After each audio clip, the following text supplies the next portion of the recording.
Voltamos com mais TPM agora, uma notícia do Diário de Canoas. A RS 118 entra em obras em Sapucaia do Sul a partir de hoje.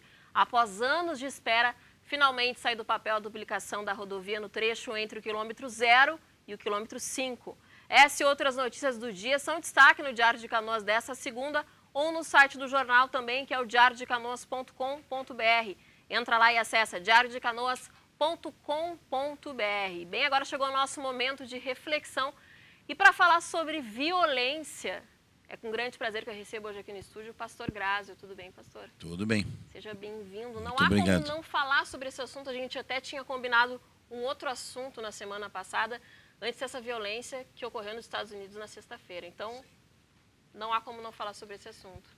A primeira observação que eu faço é que é importante lembrar que a violência ela não está necessariamente ligada a uma explicação única.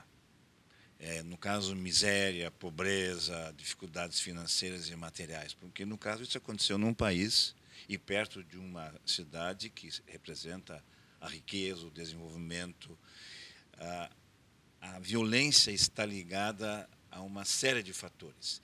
E, no caso aqui, por acaso, hoje de manhã eu vi no rádio que no Rio Grande do Sul morrem assassinados, em média, 3 pessoas por dia. Não é trânsito, é assassinato. É só abrir o jornal.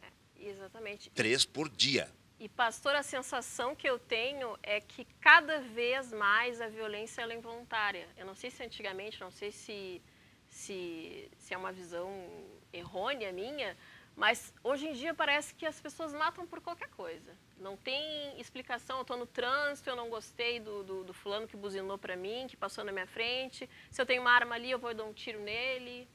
E assim sucessivamente. Aí nós vamos, de um certo modo, ir para a raiz do problema, que é muito complexo, é um problema filosófico e teológico. Onde é que nasceu, como é que apareceu o ódio, a raiva, a inveja, o ciúme, porque também se mata por ciúme, se mata por inveja, uma série de fatores. Eu diria assim, está dentro do DNA humano, desde o momento do início da humanidade, no meu modo de entender, essa atitude de quando Caim matou Abel. Foi o primeiro assassinato histórico, conforme a Bíblia. A violência matou o irmão por ciúme. Por ciúme. Não é que ele não tinha uma coisa que ele não queria. Foi uma decisão assim muito fútil. Mataram alguém porque ele é mais querido que eu. Bom, no caso desse que aconteceu nos Estados Unidos, no meu entendimento, tem um transtorno de personalidade muito profundo, que o sujeito matou a mãe até, né? E foi lá na escola e atirou em crianças. Não foi um rival de uma gangue. Matou crianças. Teve um caso parecido, inclusive, nos Estados Unidos, e a gente pensa, quando acontece um fato desses, até que ponto os filmes, muitas vezes, eles não incentivam, né? A história do Precisamos Falar com Kevin, que estava no cinema no passado, era uma história muito semelhante. Aí, real, sabe se uma pessoa que tem um distúrbio desses, ela não se influencia quando ela assiste um filme contando uma história parecida. É possível. Acho que a imagem, a mídia hoje está colocando muita coisa no ar para a gente ver e pensar. No entanto, esse mesmo filme, acho que tem um aspecto positivo, que ele conscientiza os pais a estarem atentos ao que está acontecendo com o seu filho.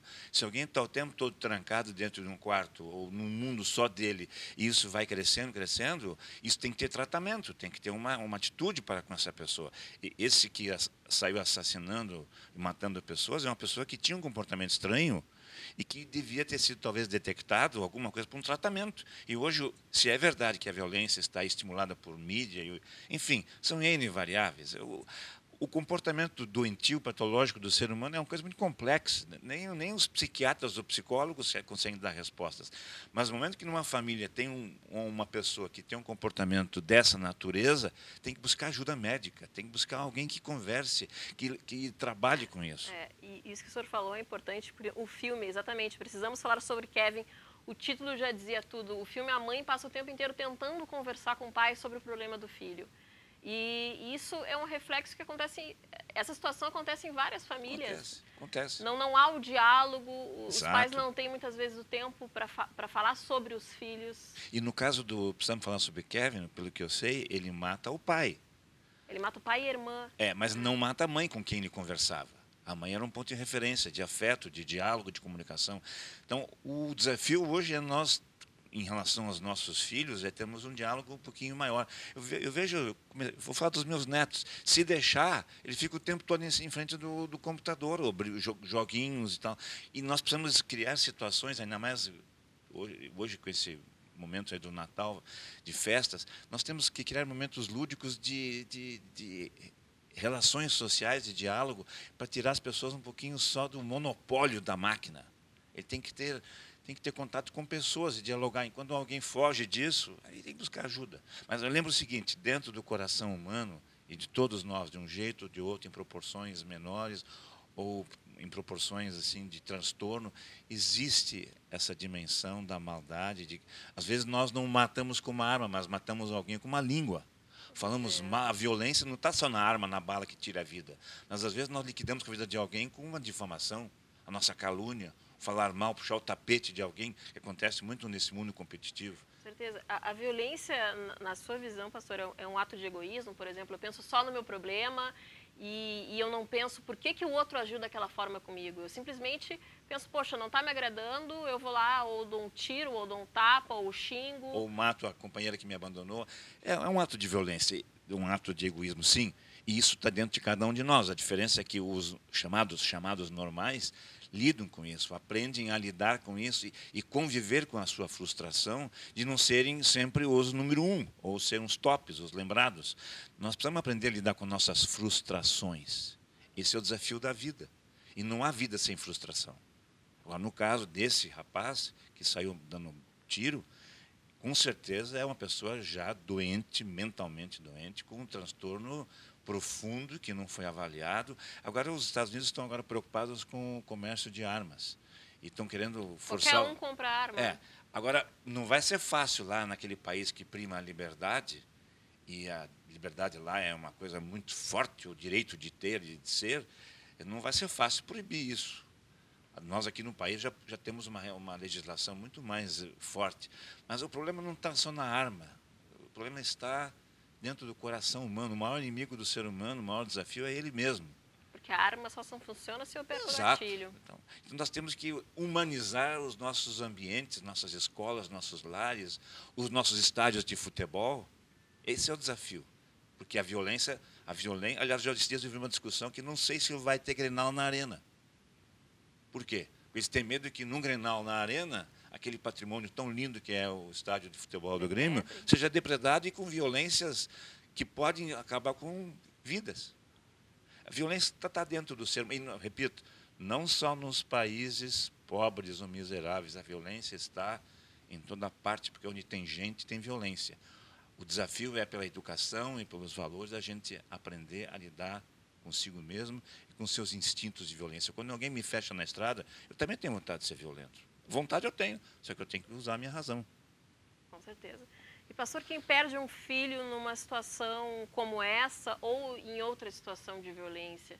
Porque a gente se sente, com certeza, não tem o que fazer numa situação dessas. Acho que só tem que dar um abraço, e não tem muita explicação para isso, dar um abraço na pessoa que está sofrendo, ficar com ela, ajudá-la a lidar com esse luto, com essa dor, o que significa... Aliás, não tem coisa melhor do que amigo, né? Além de familiares, mas amigo é amigo, e amigo que me abraça não dá explicação, porque às vezes quando a gente começa a dar explicação, começa a atrapalhar. Abraça, está junto, amor, carinho, e caminha com ele. Acho que esse é o estar junto sem dizer muito, é sentir a dor estando do lado. Eu acho que esse é o consolo que resta para uma família que passa por uma experiência como essa. As famílias americanas vão encontrar, no seu ambiente social, vão encontrar apoio para conviver com essa realidade trágica. Com certeza. Pastor, muito obrigada pela presença aqui no programa e pelas palavras. Muito obrigado pelo convite mais uma vez e eu agradeço e até a próxima oportunidade. Adorei lhe receber. Eu ia dizer segunda-feira que vem, mas segunda-feira que vem é o programa especial de Natal. Ah, tá. Dia 24. Isso. Obrigada pela presença.